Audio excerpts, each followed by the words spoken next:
ॐ सहना भवतु सहनौ भुनक्तु सह वीर्यं करवावहै तेजस्विनावधीतमस्तु मा विद्विषावहै।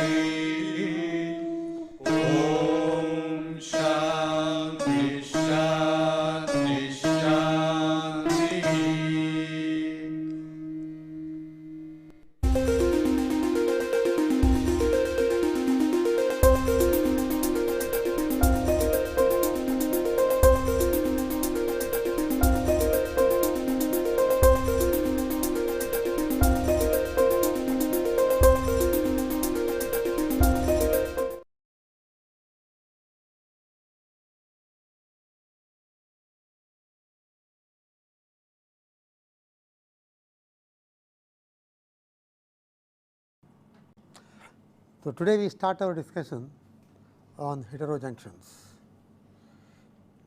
The need for heterojunctions comes about due to various reasons. Okay. We will just if we quickly see, in the case of MOSFET, the threshold voltage shifts to the negative direction. We have seen these things when the channel becomes short, and subthreshold slope becomes larger, that is, it becomes difficult to turn off the device, okay, that is guided by a number called the ideality factor N g, that is I d naught e to the power V g s minus V t by V t n, V t by n times N g times V t. So, that is slower, so it turns off slowly. Now, all these are due to 2D effect in the channel direction, in the direction along the channel. So, the way to do that is to increase the field in a particular direction. So, that is large compared to the field in the x direction along the channel. So, that you can do by increasing the doping. So, increasing the short channel effects are reduced by increasing the channel doping density and reduction in the channel thickness. Both are possible, but increasing the doping in the channel adversely affects the mobility and velocity overshoot effect. In fact, this problem of mobility getting affected by doping is common for all the devices. If you talk of MOSFET, you need to reduce the channel length. When you reduce, you increase the doping. Reason, just let me see, because why I am putting that across is, one will be wondering whether why should we stick to MOSFET at all. Okay. So, if you see the MOSFET, we have seen that doping increase is required. What about MOSFET?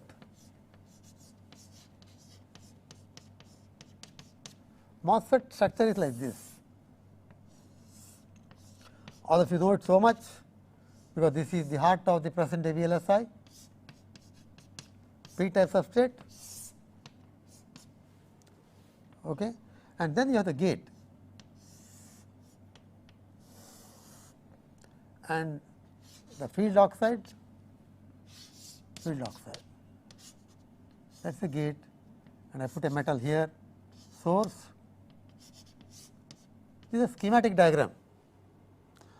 So, now here what you do is, when you reduce the channel length, your worry will be the depletion layer from here will encroach into this region. Okay. As you go to say 0.1 micron channel thicknesses, the depletion layer can reach through that. So, to prevent that, you want to reduce the depletion layer width, and you can reduce the depletion layer width by increasing the doping. So, what you do there is, in the short channel MOSFETs, you reduce the channel length, increase the doping, and when you increase the doping, threshold voltage will go up. So, keep the threshold voltage down, you reduce the oxide thickness. Okay. This is the oxide, and then this is the metal. Okay. Let me just put it so that it is clearer. So, you have the oxide and then the metal. Okay. So, reduce the oxide thickness. That is where today people talk of oxide thicknesses 100 angstroms, 50 angstroms. Okay. Ultimately, I would think it will go down to 0. If this goes down to 0, what happens? It becomes MESFET. Okay. That is ultimate, but then you can use this N type. So, the MESFET is the version of MOSFET as oxide thickness is small 0, and this is of course N type, that is the MESFET. So, in either case doping increase is inevitable. Ultimately, what you are doing is you are actually providing provision for a finite channel length, which is having large electron concentration. So, if doping is high here, when you invert it, okay, you will have as much electrons as the holes were there. So, you will have electron concentration high, and once you have electron concentration high, you can have the same current density for with lower field, because current density is proportional to electron concentration and the field. If n is high, field can be low for the same current density. So, you get all those things by increasing the doping. Here by increasing doping you are increasing P, but in invert n is actually equal to P, that is where it begins. So, you get high electron concentration. More than anything else, here you are eliminating overcoming the problem of punch through. In the case of MESFET, we have just said these are the reasons. Okay. So, solution for that would be now, what is the solution? You have to change the device structure. You have to change the device structure such that high electron concentration can be achieved using some different type of transistors called heterojunction transistors. And in these transistors, you will see that it is possible to ensure that the transport of electrons takes place in the regions where doping is low. For example, if it is MOSFET, unfortunately, the transport of these electrons takes place in the region where the doping is high. Okay. You are confining the electrons here. How are you confining the electrons here? You are confining them because of a notch that is present here. Just let me put that diagram which I put yesterday in the previous lecture. See, for example, if I take the MOSFET, that is the, if I draw the energy band diagram here in the direction y, okay. If I draw the energy band diagram there, oxide band gap, conduction band, valence band, then p type material, okay, that comes down like this, that becomes n type inversion, and here actually it comes down like this, it becomes n type. Okay. Intrinsic level will be something like this. So, you can see, and here also you will have a voltage drop in the oxide, conduction band of the oxide, and this one. What I am trying to point out is, you are confining the electrons into this region. How are you confining it? You are confining that because there is a barrier for electrons from here. So, once you invert, they stay there, even under thermal equilibrium conditions, they will be steady state electron concentration, okay, because of that jump there. So, this is a notch.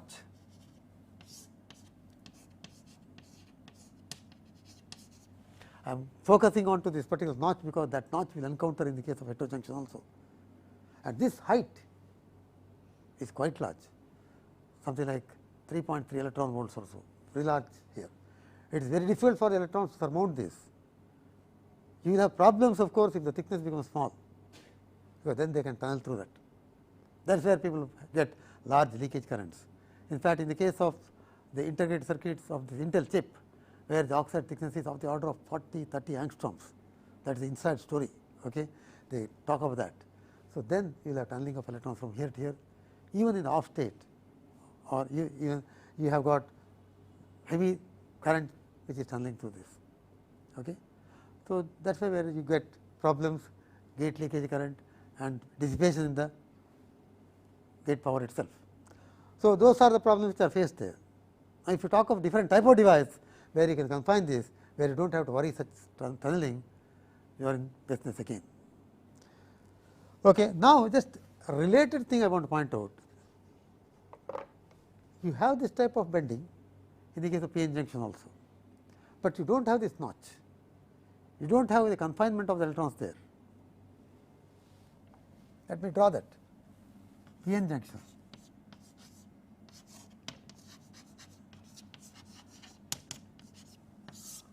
A p-n junction which is both sides have same type of material, that is the Fermi level. Okay. And if I have p type material here, it is like that.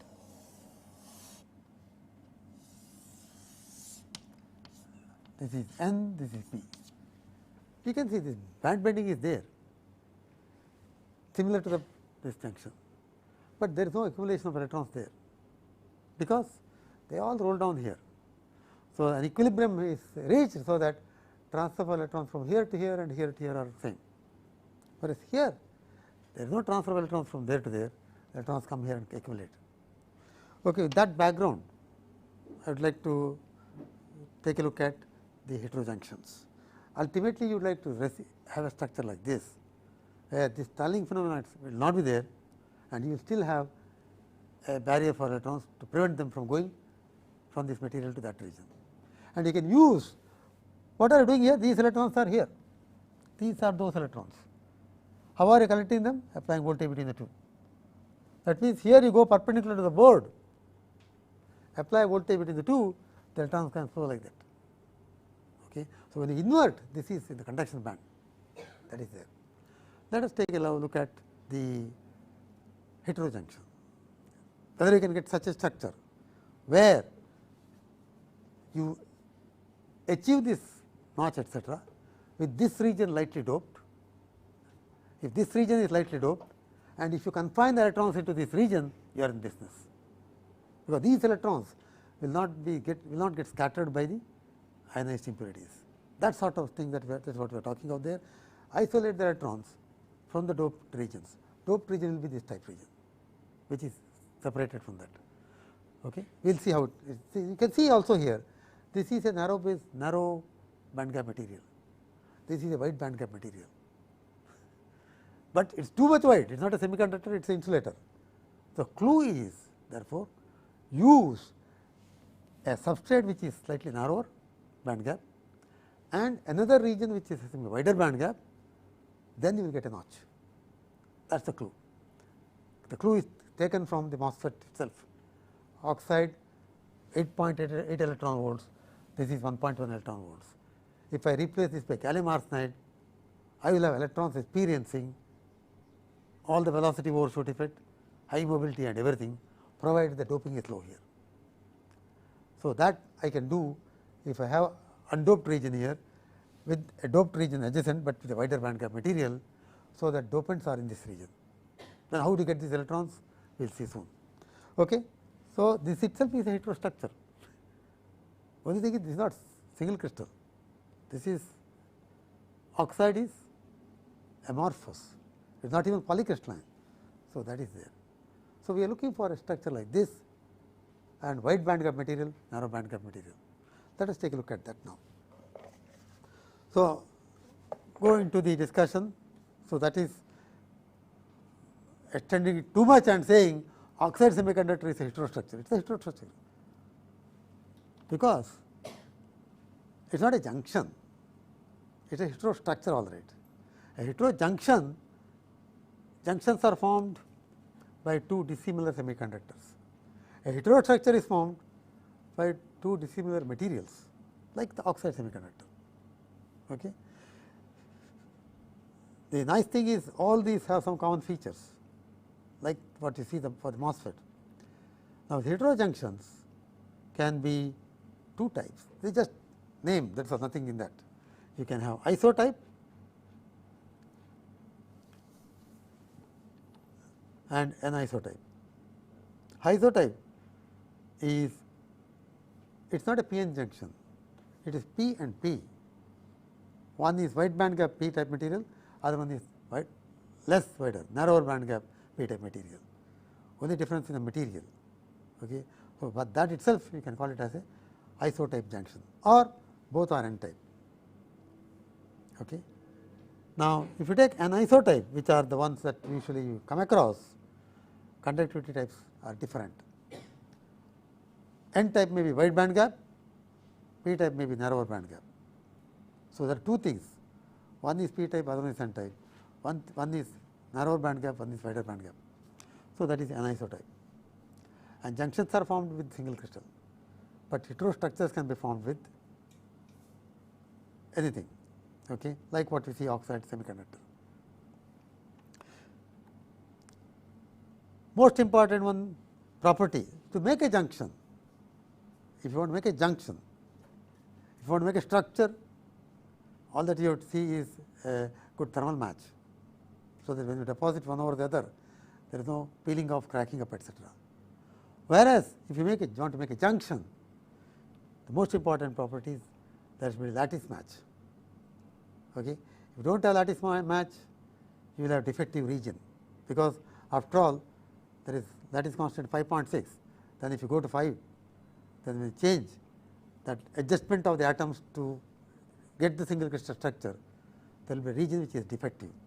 Ultimately, when you grow on the top, it may be you may have the layer which is good, but when you talk of thinner layers like half micron, 1 micron or even less, 1 micron, half micron or even less, you will have problems. Those layers will be very defective. In fact, this was the problem people faced way back in silicon on sapphire. Silicon on sapphire is SOS, that was saving the soul when you wanted high speed those days. Silicon on sapphire. Sapphire is single crystal, and on a particular orientation, the lattice match is good. It is not perfect lattice match, it is better than in other orientations. So, they were able to grow silicon on sapphire single crystal, but the interface used to be very highly defective. The transition region used to be very highly defective. So, that is where the problem they faced with silicon on sapphire, and when the layer is defective, what can you expect? Which property will be deteriorating? If the layer itself is defective, mobility. The moment you deviate from single crystal, perfect periodicity, you have the mobility getting affected. Okay. See, for example, that is why when you dope it very heavily, 10 to the 17, 10 to the 18, etc., that layer is having stress, because you have some atoms which are having different size sitting there, the dopants. So, you have defects generated because of that. That is why the mobility gets reduced, in addition to ionized impurity scattering. So, when you have the defects generated, you have the mobility reduced. That is where the problem came up with silicon on sapphire. That is why you want good mobility, good heterojunction, you need perfect lattice match. If you get perfect, that is the best. We have seen already, I am just going through that quickly now, aluminum gallium arsenide, on gallium arsenide, these two junctions have excellent lattice match, because aluminum lattice tetrahedral radius is almost same as that of gallium. So, you replace gallium atoms with aluminum some percentage, you get aluminum gallium arsenide. So, aluminum is sitting in the lattice site where gallium is supposed to be sitting very quietly without being noticed. Okay. So, that is where perfect lattice match is there. When you grow on gallium arsenide, L gas, we call it as gas and L gas. When you want to grow L gas on gas, you can very easily grow. Just if you are growing by MOCVD, okay, when you grow gallium arsenide, you have arsine and trimethyl gallium. Add on after certain thickness of gallium arsenide, add on trimethyl aluminum, trimethyl gallium, trimethyl aluminum. Together, you adjust the flow rates properly, you can adjust this X. Okay.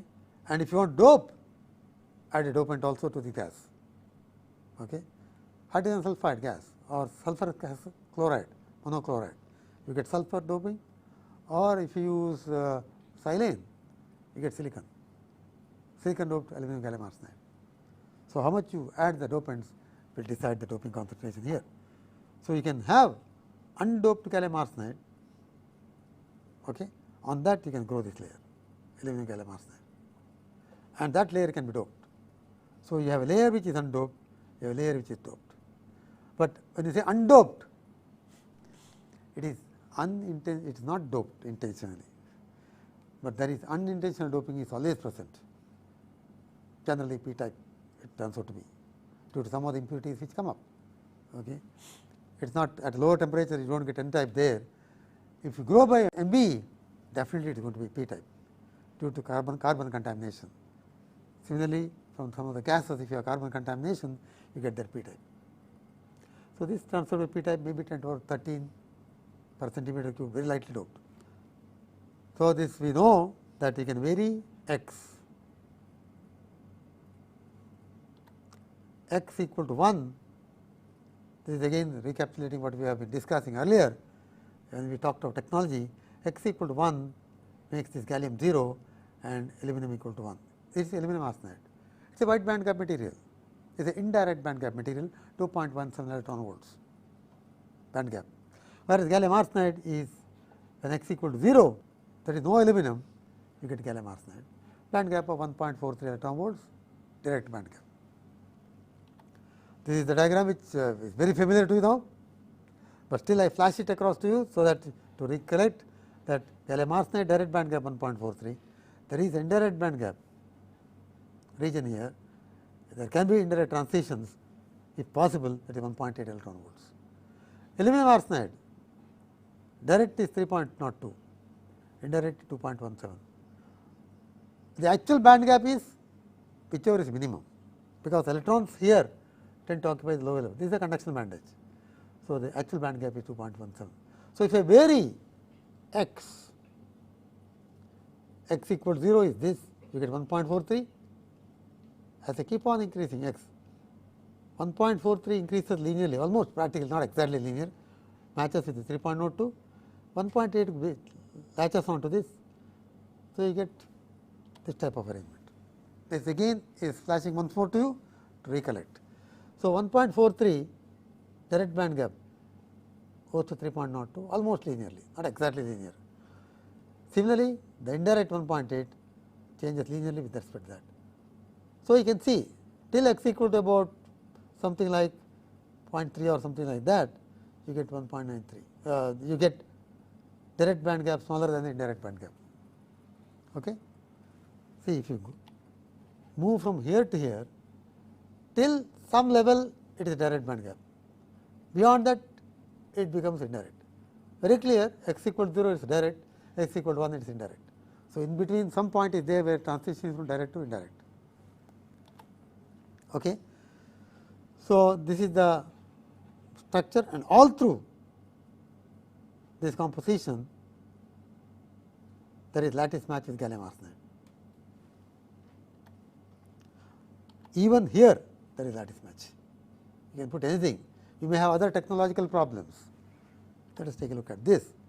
Gallium indium arsenide, x equal to 0 it is indium arsenide, x equal to 1 it is gallium arsenide, both are direct band gap. So, there is no question of indirect, 0.36 and 1.43. I have drawn this linear, but it is not exactly linear, it goes through slightly sloping less like this in this fashion. So, now the key thing here is on what substrate I can grow gallium indium arsenide. This is lattice constant. Indium arsenide lattice constant is 6.08 angstroms. It is left out here, it is angstroms. Okay. And gallium arsenide lattice constant is somewhere around this. Okay. What happens is when you mix indium arsenide and gallium arsenide, you get a band gap which is actually, let us take a look at this diagram, matches with indium phosphide.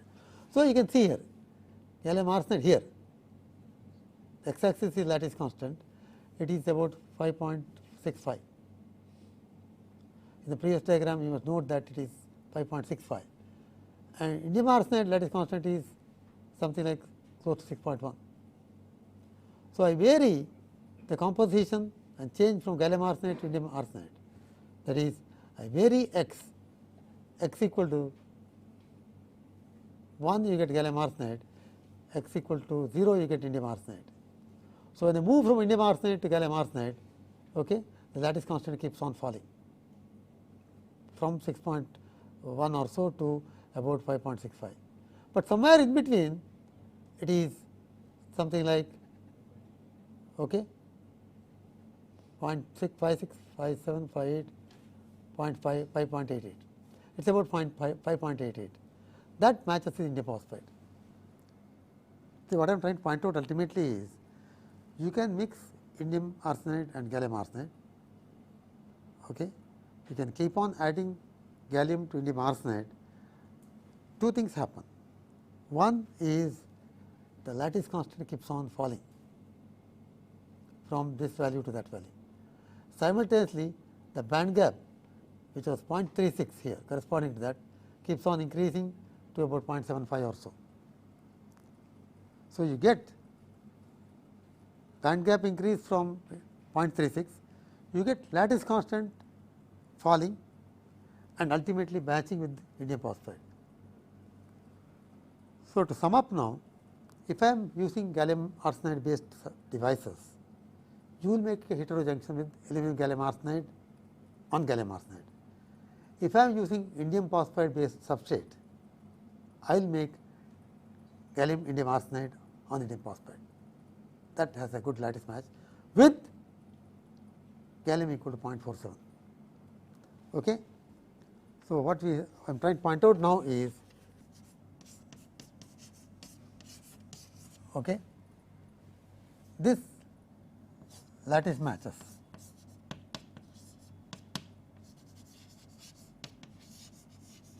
with indium phosphide. I can grow therefore indium phosphide when x equal to 0.47, correct. So, indium is 0.53, gallium is 0.47, 47% of gallium, 53% of indium. So, if I want to grow with good lattice match this on indium phosphide, I can do that by adjusting that to 0.47. That is what I am trying to tell.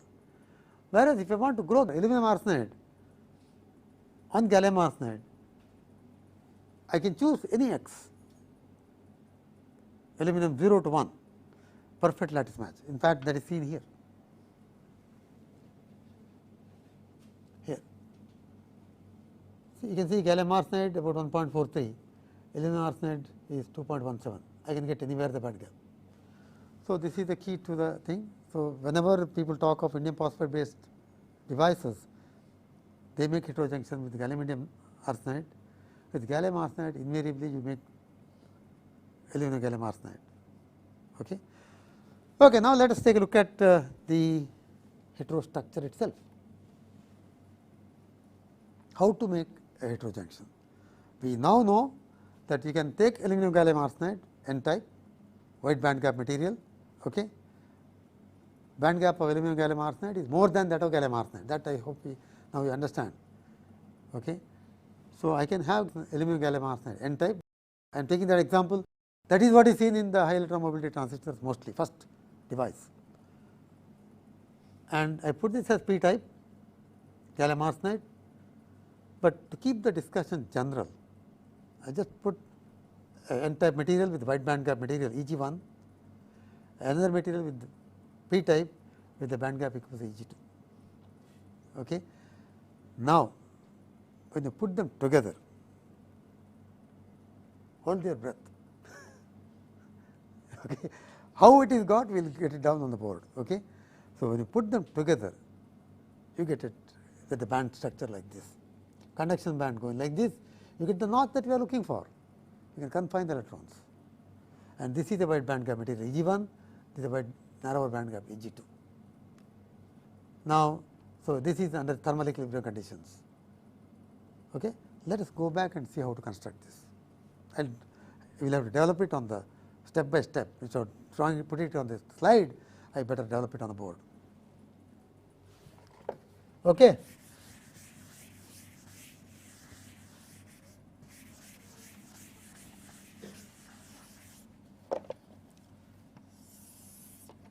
First, let us see how that what is happening in a material like this, homojunction.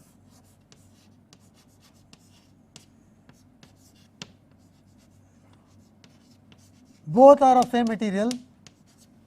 If I draw, how do you draw that?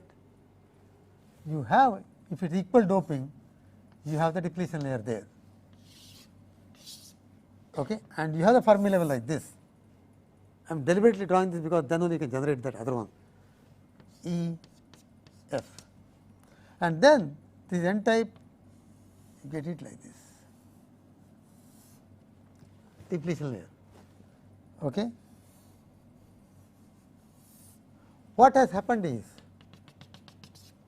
the n type layer has got depleted because of transport of electrons from here to here, correct? Less n type. The gap between the Fermi level and the conduction band increases. So, that is E c and this is E v. So, notice this has bent up because it is depleting, and that has bent down because that is depleting. Now, where is the 0 level? Somewhere here.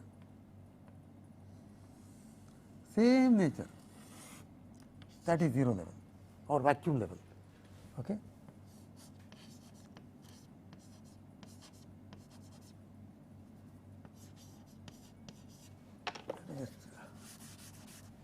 That is vacuum level.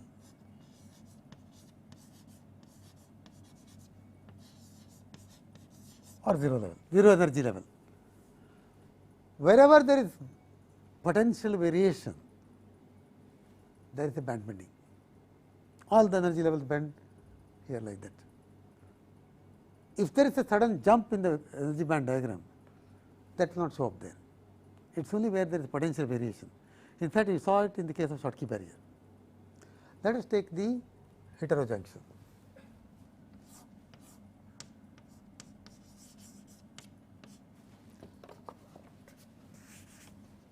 Okay. Let us just take the heterojunction.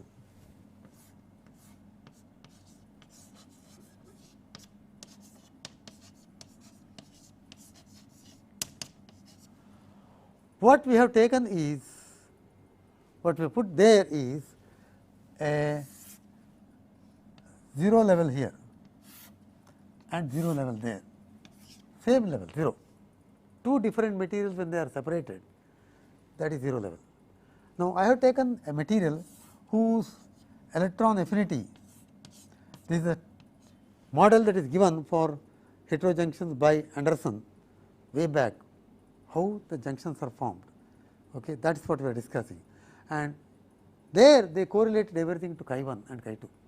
Okay, if you see, let me keep that, the chi 1 is actually taken as smaller than chi 2.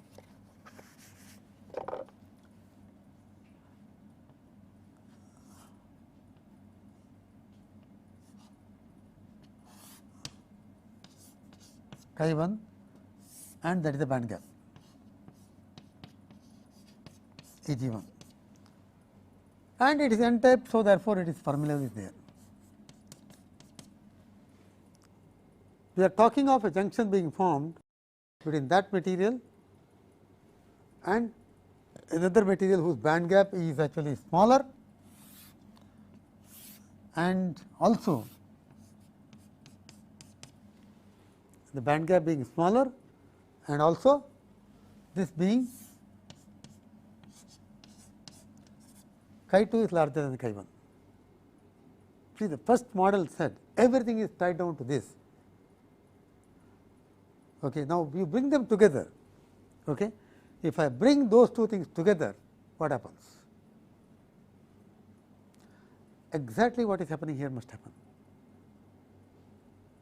because when you bring them together, join them to this is they are not joined together, you will have transfer of electrons from here to here. So, this layer will get depleted, and of course, this also will get depleted. holes are neutralized by electrons.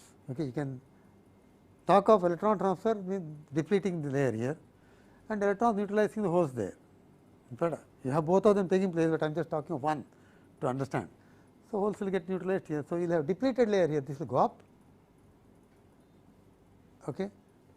And similar to this junction, this will go up here, up to this it is n type, that will go up and that will come down. So, how will the diagram be now? Let us construct that. You will have the n layer like this going up. The first thing in thermal equilibrium to draw is to draw the Fermi level, that is flat, same everywhere. So, I will draw that. Thermal equilibrium condition, where we are going to see how that is generated. Draw the Fermi level, the n layer will get depleted near surface, it will go up. Let us put it bit more dominantly, so that I can see it clearly. That will go up. What will happen to the 0 level? That also will follow the same path. Okay. That will put it a bit down there, because I may not have space there. So, 0 level will follow that path. Okay. Now, here this also will follow same path.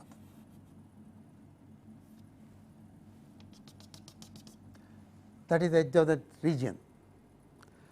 What is this gap?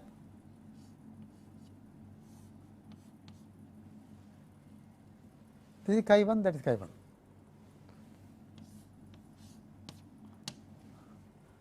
Okay. Now, exactly what has happened here in the p-n junction is happening. From the other side, there will be depletion layer. That means, this potential actually will be, how will happen to the potential? Just go back to this, just go back to this. From here it is continuously flowing, that is depletion layer here, depletion layer here. So, less n type, less n p type here. So, both of them come down like this smoothly. As far as potential variation is concerned, it is plus charges here, minus charges here, continuously going up. Same thing should happen there also. 0 energy level, okay, there is no problem. So, 0 energy level follows the potential variation totally. All the energy level follow that. So, from here I will have a layer going up like that, flat. Wherever the depletion layer is present, up to that point there will be bending, that is chi 1. Not drawing it properly, let me just draw it one curve like that. Okay. So, that is actually the chi 1 point. So, this is because we know there is a depletion layer on both sides, that is the potential variation. Where will you place the conduction bandage on the other side? On this side, the conduction bandage is at a level chi 1 below the 0 level. When you cross from here to here, chi 1, chi 2 is larger than chi 1. So, where will the energy band diagram be? That actually will be at a level equal to chi 2.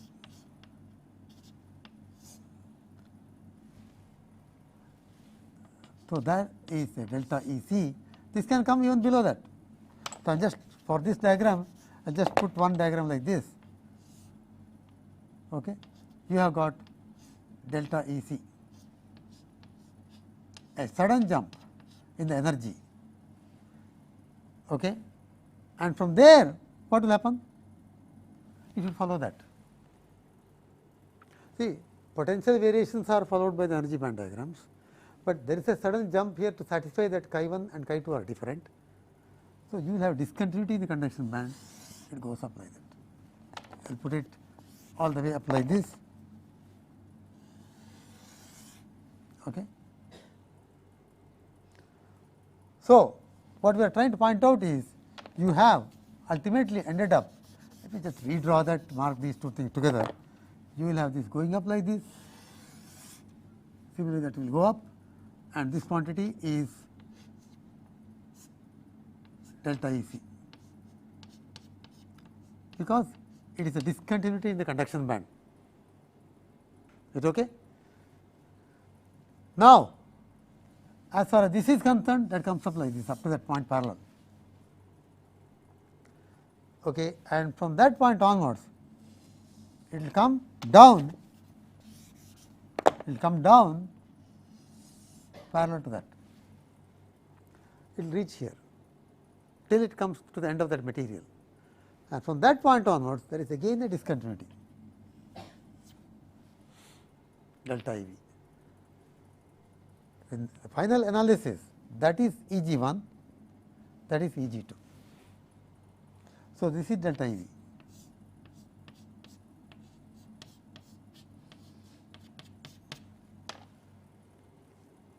So, if you leave out those discontinuities in the conduction band and valence band edges, the energy band diagram is same as the homojunction. The key thing to note is that the potential variation is described by the 0 energy level. There is no discontinuity there. The discontinuity is in this material here. There was a time when people used to say, when they talk of some other material, Schottky barrier for example, that will have some discontinuities like that. It will not be there. In the MOS device also you do not talk of the notch in the 0 level.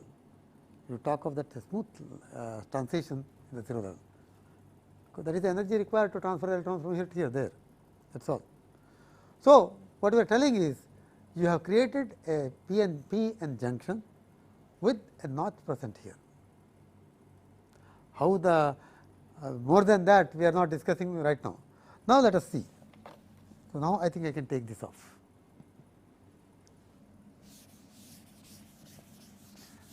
So, we have chosen a material with chi 1, chi 2,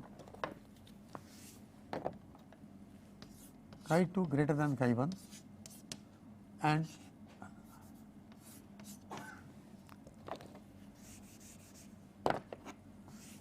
chi 2 greater than chi 1 and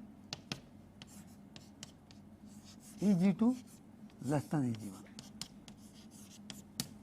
That is the type that we have chosen. It suits us very well. This could be aluminum gallium arsenide, the other one could be gallium arsenide, or this could be indium phosphide, that could be indium gallium arsenide. Okay. So, now what is delta E c?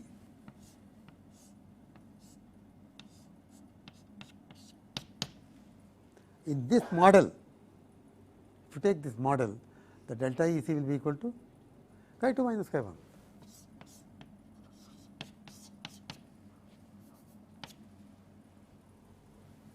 Chi 2 minus chi 1 is delta E c, because chi 2 is actually from here to there, conduction band edge in this material, chi 1 is in this material, they are all merged together when the junction is formed. What is delta E v?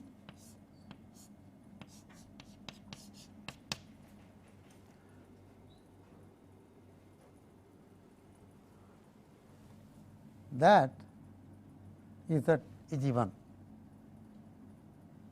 That is E g 2. E g 2 minus, I am sorry, this is E g 1. E g 1 and this is E g 2. E g 1 minus E g 2 is equal to delta E c plus delta E v. This is E g 1 minus E g 2 is these two. So, delta E c E g 1 minus E g 2 is equal to delta E g, difference in the band gaps. Delta E g is difference in the band gap, that is equal to delta E v plus delta E c.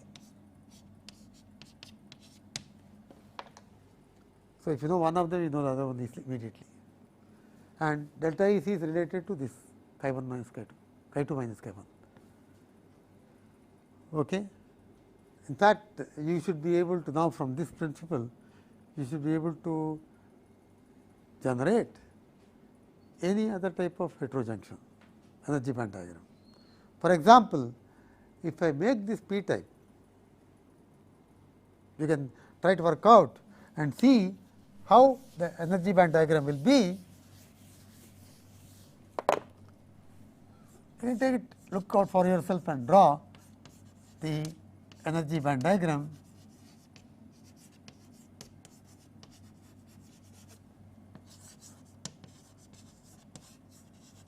As a sort of exercise, one can work out yourself and see for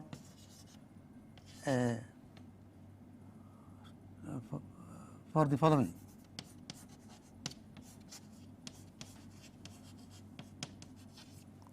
P type E g 1 and chi 1. In the thing that we worked out, it is n type is E g 1 and chi 1. N type, let me just put it as usual, P type. N type E g 2 and chi 2. Okay. Same example, E g 1 greater than E g 2 and chi 2 greater than chi 1.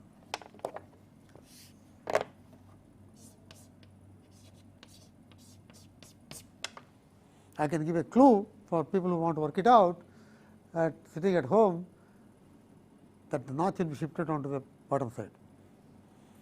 You see the notch there on the top, the notch will be shifted down like this. It will invert the diagram of that. You can work it out by following the same rule. Okay. If required, we can work it out in our next lecture, but today I will just leave it as for people who want to get a feel for that. You have to follow this particular rule, that one will be depleted, other will be depleted other side, and keep this in track. Now, let us go back further and see, is it really true? See, this is the problem. You give the idealistic model, you saw in the case of Schottky barrier, what happened? You had the barrier height equal to phi minus chi. Ultimately, you found out that it is not phi minus chi, but it depends upon phi minus chi to some extent. Okay. So, we will see whether that is true in this case also. So, that is ultimately energy band diagram which we have drawn. See chi 1 here, chi 2 here, chi 2 larger than chi 1. So, that is delta E c, this quantity is chi 2 minus chi 1, very clear in this diagram, and delta V is equal to delta E g, that is difference between the two band gaps, minus delta E c. Okay. E g 2 minus E g 1 is sum of these two quantities, delta E g sum of delta E b plus delta E c. Experimental results. Finally, the experimentalist has a upper hand on whatever you predict. Okay. But the first order theory given by Anderson was good enough for people to understand, and energy band diagram remains like that, whatever be the thing. Now, the question is whether delta E c is chi 2 minus chi 1, or is it different, or is it independent of chi 2 minus chi 1 at all. For example, when we made a Schottky barrier diode, we said phi b n is phi m minus chi, but when the interface gradient is large, you found that it is independent of that chi at all. Okay, it depended only on the band gap and the neutral level. Similar thing happens here. Because after all, when you make the two regions, bring them together, dissimilar materials, there is an interface in between them. When you talk of oxide semiconductor, you talk of that interface. When you talk of metal semiconductor, you talk of that interface, and several things are controlled by that interface. So, if you talk of aluminum gallium arsenide, you will have to be concerned about what happens there. Okay. Now, it so turns out that delta E c by delta E g is given by that factor practically for aluminum gallium arsenide. For aluminum gallium arsenide system, it is given by this. No doubt it depends upon what material you are using, but for this system the delta E c by delta E g is decided by that, and delta E v is related to that concentration. But it is enough if you hold on to one, because once you know what is delta E c is, you know what is delta E v is, because the difference in the band gap minus delta E c is delta E v. Now, let us take this number at x equal to some particular value, okay, delta E g is 0.5 electron volts, where x is actually that quantity. So, delta E g is 0.5 electron volts. If it is 0.5 electron volts, delta E c is actually 0.64 multiplied by delta E g. So, 0.64 times delta E g. Delta E g is how much? That I have not written there. So, E g for aluminum gallium arsenide is equal to 1.93 electron volts when x is around 0.4, x 1 minus x. Okay. I should have cramped it here. Aluminum x, gallium 1 minus x arsenide, okay, is equal to 1.93 for x equal to that. E g for gallium arsenide is 1.43 electron volts. Okay. So, which would be delta E g is about 0.5 electron volts. So, delta E c is 0.64 times delta E g. What is that? It is delta E g, and that is actually equal to 0.32. That is what we are telling. So, which is not exactly same as the chi 1 minus chi 2, is far off from that. Now, if you work out what is the cause for that, okay, I will come back to other discussions afterwards. But here the reason for this is that particular notch there. How much is that notch? Depends, you can see it depends upon a factor 0.64. Okay. Now, if you recall a neutral level, if you recall, what is 0.66 is 2/3. Okay, you can just very easily correlate this to the neutral level. See, in the case of Schottky barrier diode, ultimately that everything is around the neutral level. So, the charges are 0. So, when you bring the two materials together, you do not want any net charge on this interface.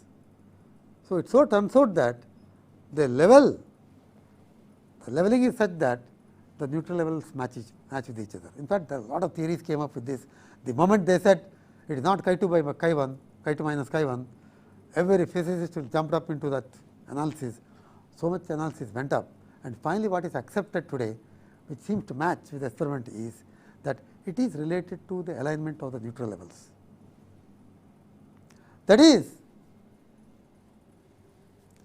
this number is obtained close to, if I take the things here, level here, the neutral level for gallium arsenide is there, 2/3 below the conduction band, 2/3 from the conduction band. Neutral level for aluminum gallium arsenide is also about 2/3 almost. So, if when this notch takes place such that these levels match with each other. So, when that happens, you can see acceptors here on both sides are same thing as far as this energy band diagram is concerned and this energy band diagram is concerned. So, whatever negative charges are there, they are same for both. The interface cannot have different charges. If there is different charge, then there will be dipole layer. So, that gives rise to violations of energy minimum conditions. So, that is why ultimately we will see more details about this in next lecture, that it so turns out that when the neutral levels align, this 0.64 comes into picture. It will actually be 0.66. Okay. We see this in the next lecture details.